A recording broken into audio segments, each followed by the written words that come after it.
எல்லாரும் எப்படி இருக்கீங்க? Welcome back to my channel. So Tamil wife of cloud. Actually நேமை மாற்ற சொல்லி நிறைய பேர் கேட்டாங்க. ஸோ நான் ஒன்றும் திங்க் பண்ணிட்டுருக்கேன். ஸோ இன்றைக்கி வந்து ஒரு ஆக்ஷன் அனிமே பார்க்க போகிறோம். ஸோ அது பேர் காச்சியாக்தா. பட் காச்சிக்கு தான் கூட சொல்லுவாங்க. பட் எதாக இருந்தாலும் ஓகே. ஸோ அந்த அனிமே தான் பார்க்க போகிறது. Basically about trash and stuff. So இன்றைக்கி ஃபர்ஸ்ட் எபிசோட் பார்க்கலாம். வாங்க போகலாம் ஸ்டோரிக்குள்ளே. ஸோ இந்த எபிசோட ஸ்டார்டிங்கில் வந்து பார்த்தீங்கன்னா சொல்லியிருப்பாங்க, எல்லா ட்ராஷ்க்குமே லைக் எந்த ஆப்ஜெக்ட்டுமே வந்து நீங்கள் கொஞ்சம் கேர் பண்ணி இது பண்ணீங்கன்னா, மெயின்டைன் பண்ணீங்கன்னா அதுக்கு வந்து ஒரு உயிர் வரும்னு சொல்லியிருப்பாங்க. ஸோ பேசிக்காக வந்து இந்த அனிமே வந்து எப்படி நீங்கள் வந்து ஒரு ட்ராஷை ட்ரீட் பண்ணுறீங்க அந்த மாதிரி தான் ஸ்டார்ட் பண்ணியிருப்பாங்க. ஓகே. ஸோ வந்து ஃபர்ஸ்ட் எபிசோட்ல வந்து பார்த்தீங்கன்னா வந்து ஒரு டெலிவேர் காமிச்சிருப்பாங்க. அது கொஞ்சம் கிழிஞ்சு போயிருக்கும். அது வந்து ஒரு பொண்ணு வந்து நான் எங்கள் அம்மா கிட்ட வந்து நான் தூக்கி போட முடியாதுன்னு சொல்லிட்டு இருப்பா. இந்த மாதிரி எனக்கு அது ரொம்ப பிடிக்கும், என்னால் தூக்கி போட முடியாதுன்னு சொன்னேன். எங்கள் அம்மா வந்து இது பிஞ்சிருச்சு, இதுக்கு மேலே அது யூஸ் இல்லை, அதனால தூக்கி போட்டு ட்ராஷ்ல நம்ம புதுசாக ஒன்று வாங்கிக்கலாம் அப்படி சொல்லிட்டு அந்த பொண்ணுகிட்ட சொன்னேன். அந்த பொண்ணு வந்து ஓகே ஃபைன், எனக்கு என்ன வாங்கி தரீங்கன்னு சொல்லிட்டு அது வந்து ட்ராஷ்ல தூக்கி போட்டுருவா. தூக்கி போட்டுட்டு அதெல்லாம் வந்து அப்படியே ட்ராஷ்க்கு போற மாதிரி காமிச்சிருப்பாங்க. அங்க வந்து ஆக்சுவலி ஒருத்தர் வந்து மாஸ்க் கூட நின்றுப்பாங்க. அது யாருன்னு உங்களுக்கு தெரியாது ஆக்சுவலி. ஆனா நானே அதை வந்து 2வது வாட்டி பார்க்கும்போது தான் நோட்டீஸ் பண்ணினேன். பட் ஸோ அதோட அந்த இடத்துல முடிச்சிருவாங்க. ஸோ அந்த ட்ராஷ் எல்லாம் வந்து பயலாகி ஒரு வேன்ல போயிட்டு அந்த வேன்ல இருந்து அதை வந்து ட்ராஷ் எல்லாம் வந்து ஒரு இடத்துல எப்படி சொல்றது, குப்பெல்லாம் ஒரு இடத்துல சேர்த்துப்பாங்க. அந்த மாதிரி சேர்த்து வச்சிருப்பாங்க. ஸோ அந்த மாஸ்க் மேன் வந்து யாருன்னு எனக்கு தெரியாது. ஐ மீன் ஃபியூச்சர்ல வரும், ஆனா இப்போதைக்கு எனக்கு யாரும் தெரியாது. ஸோ வந்து ஃபர்ஸ்ட் எபிசோட ஸ்டார்டிங் பாத்தீங்கன்னா அதுதான் நடக்கும். அதுக்கப்புறம் வந்து ட்ராஷ் எல்லாம் வந்து ஒரு பெரிய இடத்துக்கு கொண்டு வந்து ஒரு குடோன் மாதிரி வந்து அங்க எல்லா குப்பையும் மட்டும் ஃபுல்லு கொட்டி வச்சிருப்பாங்க. அதுக்கப்புறம் வந்து என்னன்னா வந்து ஒரு கிளவுசஸ் மட்டும் காமிச்சிருப்பாங்க. அது பாத்தீங்கன்னா ஹீரோவா இருப்பான். அவன் வந்து கொஞ்சம் குட்டி பையன். அவன் வந்து அங்க நின்னுட்டு அந்த குடோன், அதாவது குப்பையெல்லாம் வந்து ஒரு இடத்துல ஜாயின் ஆகல, அந்த இடத்துல நின்னுட்டு அது மனுஷங்களுக்கு இப்படிதான் பண்ணுவாங்க, மனுஷங்களும் குப்பை மாதிரி தான் ட்ரீட் பண்ணுவாங்க அப்படின்னு சொல்லிட்டு வேகமா அவன் வந்து இந்த இதுக்குள்ள போனான். அந்த பெரிய பங்குள்ள போயிட்டு அங்க இருக்க குப்பையெல்லாம் அவன் நோண்டி லைக் சர்ச் பண்ணி பார்த்துட்டு இருக்கான். ஏன்னா வந்து அவன் வந்து ஏதாவது இருக்கான்னு பாக்கிறதுக்கு இந்த குப்பை தொட்டியில எல்லாமே லைக் நோண்டிட்டு இருப்பான். அதுக்கப்புறம் வந்து நிறைய திங்ஸ் எல்லாம் கலெக்ட் பண்ணிட்டேனே உடனே வந்து ஒரு போலீஸ் ஆஃபீஸர் வந்து குப்பை இந்த மாதிரி எடுக்க கூடாதுன்னு சொல்லியிருக்கோங்கல்ல, எதுக்கு நீ வந்த, யாரு நீ அப்படின்னு சொல்லிட்டு கன்னை வச்சு மிரட்டுவாங்க. மிரட்டிட்டு உடனே வந்து எல்லா போலீஸையும் கூப்பிட்டோடனே உடனே வந்து அவன் அங்கிருந்து எஸ்கேப் ஆக ட்ரை பண்ண அவங்க வந்து எல்லாம் அவன் மேல குப்பையெல்லாம் அவங்க மேல தூக்கி போட்டு உடனே அவங்க வந்து ரொம்ப டிஸ்கஸ்டடா, உண்மை என் மேல குப்பெல்லாம் வந்துச்சு, இது மேல இந்த இடம் என்ன இந்த அப்படிலாம் சொல்லிட்டு இருப்பாங்க. அதுக்கப்புறம் அவங்க இருந்து எஸ்கேப் ஆகி லைக் நல்லா ஸ்பீடா மூவ் பண்ணுவான். நல்லா ஸ்பீடா மூவ் பண்ணா ஏன்னா ஓமை ரொம்ப ஸ்பீடா இருக்கா அப்படிலாம் சொன்னோன்னே அவன் துப்பாக்கில இருந்து நிறைய ஷூட் பண்ணுவாங்க. ஷூட் பண்ணிட்டு அவன் அப்படியே லைட்டா அவனுக்கு அடிபட்டுரும். பட் அங்க இருந்து அவன் எப்படியோ தப்பிச்சிடுவான். ஆனா வந்து அவன் அங்க வந்து ரொம்ப கோவமா இருப்பான். எப்படி நீங்க குப்பையை எப்படி ட்ரீட் பண்ணுவீங்க, எப்படி நீங்க தூக்கி போடுவீங்க அப்படிலாம் சொல்லிட்டு அவங்க வந்து கத்திட்டு வேகமா அங்க இருந்து ஓடிடுவான். அவனோட ஃபேஸ் அந்த ஆங்கர் எல்லாம் காமிச்சிருப்பாங்க. அது ரொம்ப நல்லா இருக்கும். ஆக்சுவலி இந்த அனிமே லைக் எப்படி சொல்றது, ரொம்ப லைக் பிக்சர்ஸ் லைக் அந்த graffiti is like really good. ரொம்ப ரொம்ப நல்லா இருக்கு. ஆக்சுவலி எனக்கு ரொம்ப பிடிச்சிருக்கு. நீங்க கண்டிப்பா பாக்கலாம் ஆக்சுவலி. ஸோ அதுக்கப்புறம் வந்து அங்க இருந்து எஸ்கேப் ஆகி ஒரு டனல் வழியா வந்து வெளியே வந்து ட்ரைனேஜ் வழியா அந்த ஊர்ல எல்லாம் வச்சிருப்பாங்கல்ல, ஸோ அந்த ட்ரைனேஜ் வழியா வெளியே வந்துட்டு நான் வந்து ஒரு த்ரெட் கிடையாது அங்க இருந்து அவன் நடந்து போவான். ஸோ அப்பதான் ஃபர்ஸ்ட் எபிசோட இன்ட்ரோடக்ஷன் பண்ணிருப்பாங்க ஸ்பியர் சொல்லிட்டு. அதுக்கப்புறம் வந்து அங்க இருக்க அந்த பியூட்டிஃபுல்லான பிளேஸ்ல காமிச்சிட்டு இருக்கும் போது எல்லாம் ரொம்ப நீட்டா இருக்கும். லைக் எல்லாம் ஒயிட் அண்ட் ஒயிட் ட்ரெஸ் போட்டிருப்பாங்க. ஒரு ட்ரெஸ்லயும் அழுக்கு இருக்காது. லைக் எப்படி சொல்றது, ரொம்ப பணக்காரங்களா ஒரு இடத்துல ஸ்டே பண்ணிருந்தாங்களா எப்படி இருக்குமோ அந்த மாதிரி இருந்துச்சு. அதுக்கப்புறம் வந்து ஒருத்தர் மரத்துக்கிட்ட நின்று உட்காந்து எழுதிட்டு இருப்பாரு. அப்ப வந்து 2 பொண்ணுங்க வந்து 2 லேடிஸ் வந்து பேசிப்பாங்க.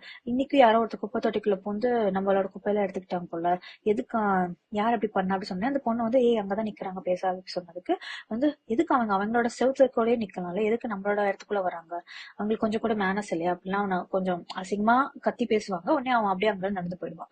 நடந்து போயிட்டு ஒரு இரும்பு கேட் ஓபன் பண்ணி உள்ள இருந்து வெளியே போனா பாத்தீங்கன்னா ரெண்டு சைடு ஆஃப் இடம் இருக்கும்.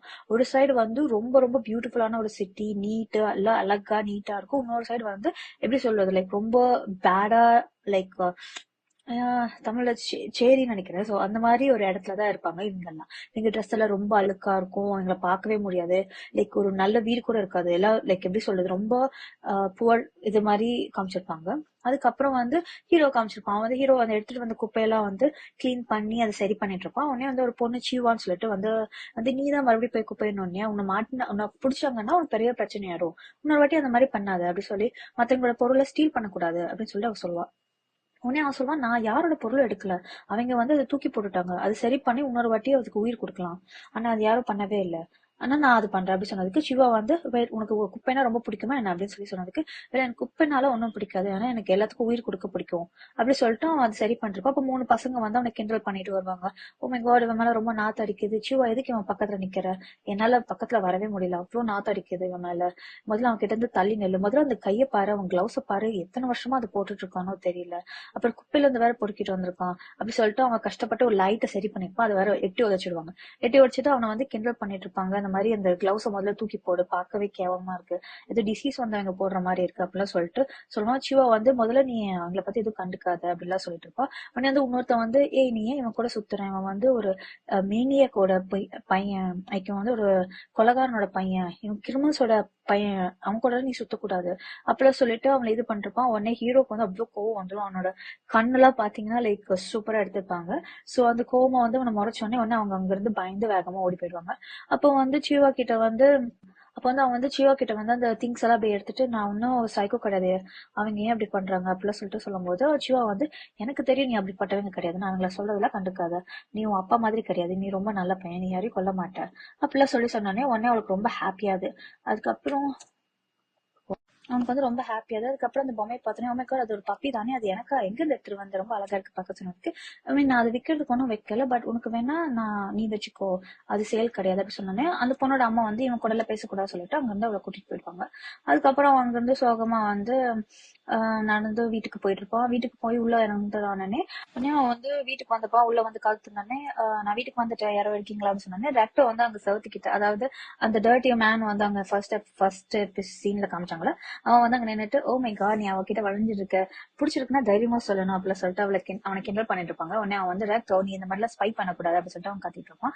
அவன் வந்து சரி ஓகே அதை விட முதல்ல சொல்லு, நம்ம பெருசா பேசணும், எனக்கு தெரியும் நம்ம பணக்காரங்க கிடையாதுன்னு, ஆனா நம்ம ஒன்னும் அவ்வளவு புவர் கிடையாது, நீ இப்படி குப்பை தொட்டில இருந்து எடுத்துட்டு வரதுக்கு அப்படிலாம் சொல்லிட்டு அவனுக்கு அட்வைஸ் பண்ணிருப்பான். அதுக்கு வந்து அவன் வந்து நான் ஒன்னும் அதுக்காக எல்லாம் ஒன்னும் போல, அவங்க வந்து நல்லா இருக்க பொருளை கூட தூக்கி போடுறாங்க, அதனால அதுக்கு நான் உயிர் கொடுக்கறதுக்காக போனேன் அப்படின்னு சொன்னேன். அவன் வந்து கொஞ்சம் சேடா வந்து நான் வந்து உன்னோட சொந்த ஃபேமிலி கிடையாது, நீ வந்து என்னோட உண்மையான பையன் கிடையாது, இருந்தாலும் நான் என்னால முடிஞ்ச அளவுக்கு உன்னை பாத்துக்கிட்டேன், என்னால முடிஞ்ச அளவுக்கு நான் உனக்கு தரேன் அப்படி சொன்னதுக்கு அவன் வந்து வெல் நீயாவது எனக்கு உண்மையான அப்பா மாதிரி இருந்தே அப்படி சொல்லிட்டு அவன் சரி திரும்ப உடனே வந்து வெல் சிவா எனக்கு அப்புறம் வருவான்னு நினைக்கிறேன் அப்படி சொல்லிட்டு அந்த பொண்ணை மென்ஷன் பண்ணுவான். உடனே வந்து நீ அந்த பொண்ணை மட்டும் மென்ஷன் பண்ண சொல்லிட்டு அவன் பிளஷ் எல்லாம் பண்ணிட்டு அதுக்கப்புறம் கை வலிக்குது அப்படின்னு சொல்லும் போது பார்த்தா கையில இருந்து ரத்தம் வரும். உடனே ஆமா எனக்கு அடிபட்டுருச்சு குண்டு பட்டுருச்சு லைட்டா அப்படி சொன்னேன். வந்து ஓகேவா நான் வந்து எனக்கு ட்ரீட் பண்ணேன்னு சொல்லிட்டு கிளவுஸ் கழட்டி அதெல்லாம் கிளீன் பண்ணிட்டு இருப்பாங்க. அப்ப வந்து வெல் நீ எனக்காக எதுவும் என் அப்பா வந்து எனக்காக என்னமே உருப்படியா பண்ணல, எனக்கு இந்த கையை தவிர வேற எதுவுமே நான் அவருக்கு கொடுக்கல அப்படி சொல்லிட்டு அவன் கையை காமிச்சிருப்பாங்க. அவன் கையெல்லாம் வந்து ரொம்ப பேர்ன் ஆகி ரொம்ப லைக் எப்படி சொல்றது ஒரு தீக்காயப்பட்ட எப்படி இருக்குமோ அந்த மாதிரி அவன் கையெல்லாம் இருக்கும், பார்க்கவே முடியாது அந்த மாதிரி இருக்கும். அவனுக்கு அவ்வளவு கை வலிக்கும், ஆக்சுவலி ரொம்ப பெயினா இருக்கும். அதுக்கப்புறம் தான் வந்து ரெக்டர் வந்து ஒரு கிளவுஸ கொடுத்து இதை போட்டுக்க சொன்னது. அன்னில இருந்து அந்த கிளவுஸ போட்டுட்டு அன்னில இருந்து அவனுக்கு கை வலிக்கல. சோ எங்க அப்பா வந்து ஏதோ கொலை பண்ணிட்டேன்னு சொல்றதுனால அவர் வந்து ஒரு தூக்கு இது மாதிரி காமிச்சிருப்பாங்க, அது வந்து உங்களுக்கு போக போக காமிப்பாங்க, அவர் அங்க இருந்து போட்டுட்டாங்கன்னு சொல்லிட்டு அந்த மாதிரி டேரக்டா சொல்லியிருப்பாங்க. அதுக்கப்புறம் என்னால முடிஞ்ச அளவுக்கு நான் உன்னை பத்திரமா பாத்துக்கிறேன், என்னால முடிஞ்ச அளவுக்கு உன்னை சந்தோஷமா வச்சுக்கிறேன் அப்படின்னு மட்டும் சொல்லிட்டு டாக்டர் வந்து அவங்க கிட்ட சொல்லிட்டு இருப்பா. அதுக்கப்புறம் வந்து சொல்றான் அந்த ஹீரோ வந்து நினைச்சு பாக்குறா லைக் எனக்கு அந்த வலி தாங்க முடியாத அளவுக்கு பெயின் இருந்துச்சு, யாருமே வந்து எனக்கு நீ ஏதாவது வேணுமான்லாம் எதுவுமே கேட்கல, உன்னை தவிர நீ வந்து என்கிட்ட வந்து நீ இந்த கிளவுஸ் வச்சுக்கோன்னு சொல்லிட்டு நானில இருந்து எடுத்து வளர்த்தினேன், அதனால வந்து தேங்க்யூ அப்படி சொல்லிட்டு அவன் சொல்றான். அதுக்கப்புறம் வந்து அவன் பேக்ல இருந்து பொம்மையை எடுத்து நீ முதல்ல சிவாக்கு கொடுக்கணும், உனக்கு பிடிச்சிருக்குன்னா அவகிட்ட நீ டைரக்டா சொல்லணும் அப்படிலாம் சொல்லிட்டு கிண்டல் பண்ணிருப்பாங்க. அப்ப வீட்டுக்கு வெளில இருந்து பார்த்தா அந்த மாஸ்க் மேன் மறுபடியும் நின்னுட்டு இருப்பாங்க. அவன் யாருன்னு உங்களுக்கு தெரியாது இப்ப. பட் அதுக்கு அடுத்த நாள் வந்து ரெக்டர் வந்து அவன் கணத்தை பிடிச்சி இழுத்து நீ நல்லா சிரிக்கணும், சிரிச்சு நல்லா பேசணும் அப்படிலாம் சொல்லிட்டு அவன் அங்க இருந்து போயிடுவான். அதுக்கப்புறம் இவன் வந்து சரி ஓகே மேபி அன்னைக்கு அவளுக்கு பொம்மை கொடுக்கலாம்னு சொல்லிட்டு அவங்க நடந்து போயிட்டு இருக்கும்போது அந்த பிட் பக்கத்துல போய் நின்று பார்ப்பான். அதாவது குப்பையெல்லாம் வந்து உலகத்தோட எட்ஜ்ல வந்து பாத்தீங்கன்னா ஃபுல்லு பிளாக்கா காமிச்சிருப்பாங்க, அங்க இருந்து குப்பையெல்லாம் தூக்கி கீழே போடுற மாதிரி காமிச்சிருப்பாங்க. என்ன சொல்றது ஒரு பெரிய பிட், அதாவது அதான் மேல உலகம், அது கீழே இருந்து சும்மா எல்லாத்தையும் தூக்கி போடுறாங்க யூனிவர்ஸ்குள்ள அந்த மாதிரி காமிச்சிருப்பாங்க. சோ அந்த அவன் வந்து அங்க இருந்து பார்க்கும்போது பாத்தீங்கன்னா வந்து ஒருத்தர் வந்து போட்டு வச்சிருப்பாங்க, அங்க இருந்து ஒரு கிரிமினல், அதனால அவனை வந்து கட் பண்ணிட்டு அவன் அங்க இருந்து அந்த பிட்குள்ள போய் விழுந்துடுறான். அதுக்குள்ள என்ன இருக்குன்னு தெரியாது, ஜஸ்ட் ஒரு கருப்பான ஒரு ஏதோ இருக்கு, ஆனா அதுக்குள்ள போய் எல்லா குப்பையில இருந்து எல்லாமே அதுக்குள்ளதான் போடுவாங்க, எல்லா வேஸ்ட்டுமே அதுக்குள்ளதான் போடுவாங்க, கிரிமினல்ஸ் எல்லாம் அதுக்குள்ளதான் போடுவாங்க, எங்க அப்பாவும் அதுக்குள்ளதான் போட்டாங்க. சோ அதை என்ன அவன் பாத்துட்டு உடனே அந்த சிவா பொண்ணு வந்து என்ன பாத்துட்டு இருக்க தெரியும், இங்க இருந்து பார்த்தா நீ மொத்த இடத்தையும் தெரிஞ்சுக்கலாம் அப்படின்னு சொல்றா. அதுக்கப்புறம் அவன் வந்து ரொம்ப ஆஃபுல்லா இருக்குல்ல அப்படின்னு சொல்லிட்டு அவன் சொல்றான். அதுக்கு வந்து ஹீரோ சொல்றா ஏன் நம்மள இங்க வாழ வச்சிருக்காங்கன்னு தெரியுமா, ஏன்னா நம்ம ஏதோ தப்பு பண்ணிட்டோம்னா உடனே நம்மள நம்மள இங்க இருந்து அங்க தூக்கி போட்டுருவாங்க. அதனாலதான் வந்து நம்மள வந்து அந்த பிட் பக்கத்துல வாழ வச்சிருக்காங்க.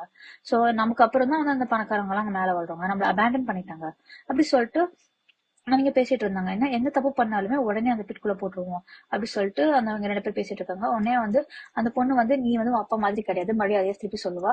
அவன் வந்து அப்பெல்லாம் ஒண்ணு கிடையாது சொன்னோடனே, இவள ரெட்ரோவும் நானும் 2 பேருமே உன்னை லவ் பண்றோம் அப்படி சொன்னோடனே மூஞ்சில பிளஷ் ஆயிட்டு என்ன நானா நீ நீ என்ன லவ் பண்ற அப்படி சொல்லி கேட்கும்போது இவள் நான் அந்த மீனிங்ல பண்ணல அப்படி சொல்லிட்டு அவன் ஷை ஆயிட்டு கீழே விழுந்துடுறான்.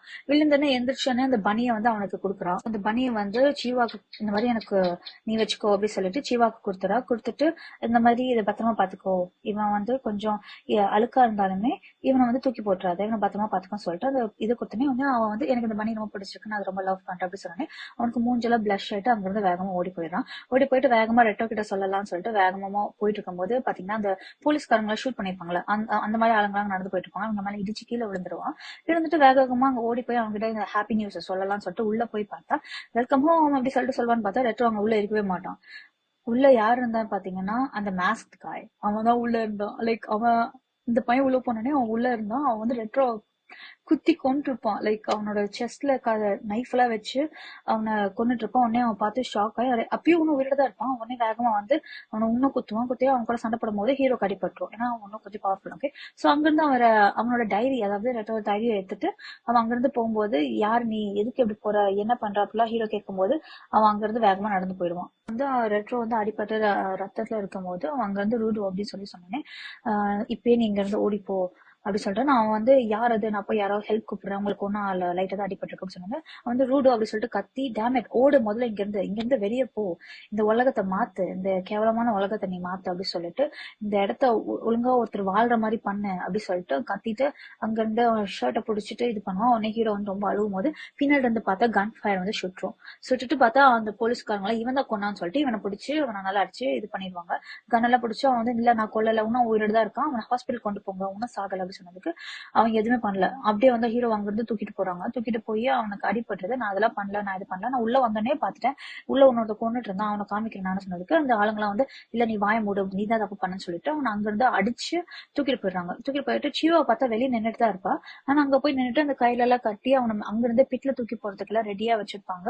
அப்ப அங்கிருந்து பார்த்தா எல்லாரும் அப்படியே அவங்க முறைச்சு பார்ப்பாங்க. லைக் என்னமோ ரொம்ப பெரிய தப்பு பண்ணி அவர் கொலகார மாதிரி அப்படி ட்ரீட் பண்ணுவாங்க.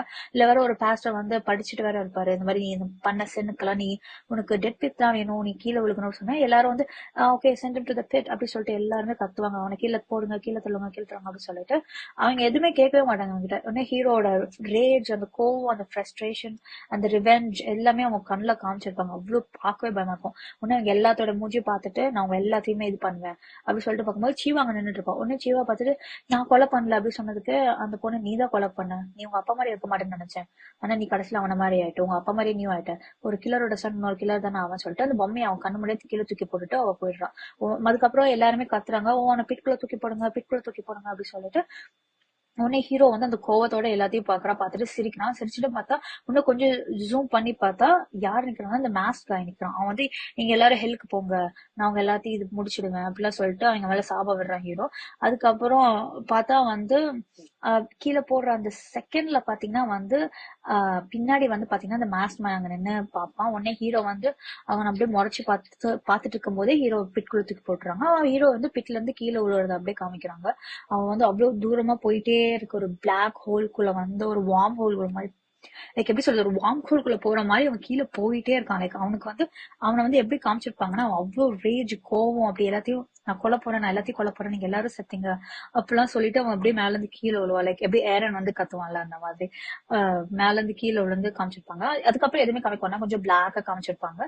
அதுக்கப்புறம் அவன் கீழே விழுந்ததுக்கு அப்புறம் கண்ணை முழிக்கிற மாதிரி காமிச்சிருப்பாங்க. கண்ணை முழிச்சு பார்த்தா ஃபுல்லு குப்பை, லைக் எப்படி சொல்றது, லைக் எல்லா இடமும் சுத்தியுமே குப்பை மட்டும்தான் இருக்கு.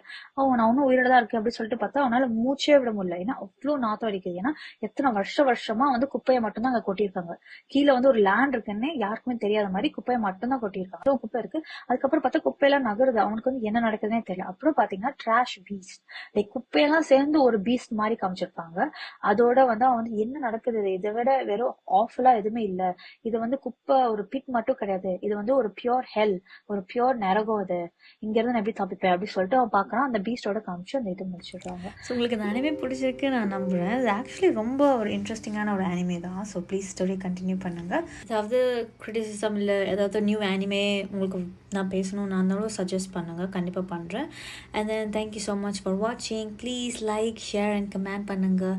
கமெண்ட் பண்ணிவிட்டு ஏதாவது சொல்லுங்கள், டெஃபினட்டாக எனக்கு அது மோட்டிவேட் பண்ணும். And then thank you. நெக்ஸ்ட் எபிசோடில் பார்க்கலாம். அண்ட் தென் ஷேர் பண்ணுங்கள் உங்கள் ஃப்ரெண்ட்ஸ் அண்ட் ஃபேமிலியோட. பை.